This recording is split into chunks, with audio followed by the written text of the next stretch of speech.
ایک اللہ والے ہیں، ان کا نام حضرت جنید بغدادی رحمۃ اللہ تعالی علیہ۔ ایک اللہ والے کی بارگاہ میں جاتے ہیں جن کو لوگ بہلول دانا کہتے ہیں۔ گئے ایک ٹیلے پہ بیٹھے ہوئے ہیں، سلام کیا، السلام علیکم۔ بہلول دانا نے جواب دیا وعلیکم السلام۔ پوچھا کون؟ کہ مجھے جنید بغدادی کہتے ہیں۔ کہ اچھا وہ جنید بغدادی جس کے بہت سارے مرید ہیں، جن کا بہت بڑا نام ہے، بہت بڑے پیر ہیں، وہی جنید بغدادی؟ کہ ہاں میں ہی وہ جنید بغدادی ہوں۔ کہ اچھا یہ بتاؤ کہ تمہیں ملنے کا طریقہ آتا ہے؟ جب کسی سے ملا آتا تو میں اتنا بڑا پیر ہوں اور یہ ٹیلے پہ بیٹھنے والا معمولی سا درویش یہ مجھ سے کہہ رہا ہے کہ بولنے کا طریقہ آتا ہے۔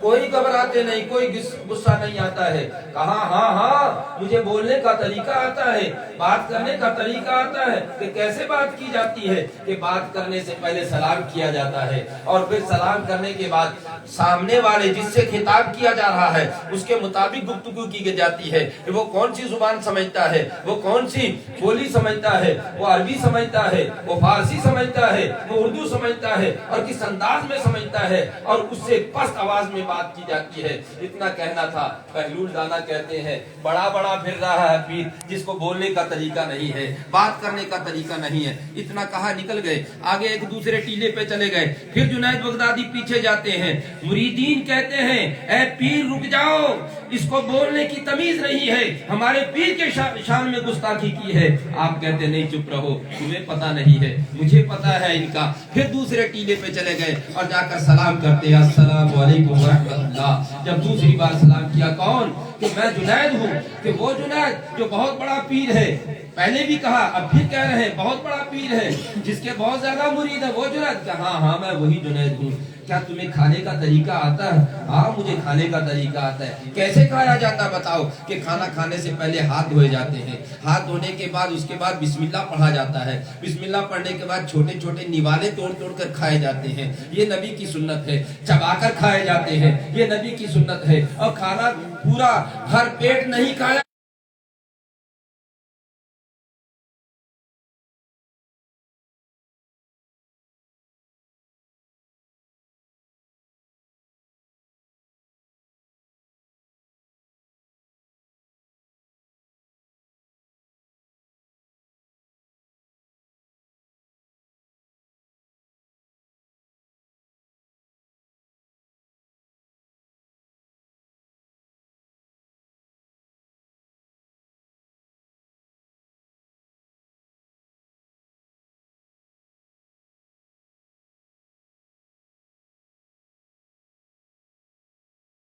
غوث کا اس انداز میں کہ تمہاری زندگی بدل جائے، غریب نواز کا دامن اس انداز میں پکڑو کہ تمہاری زندگی بدل جائے، اور اللہ کے رسول کی محبت اس انداز میں بساؤ کہ تمہاری زندگی بدل جائے۔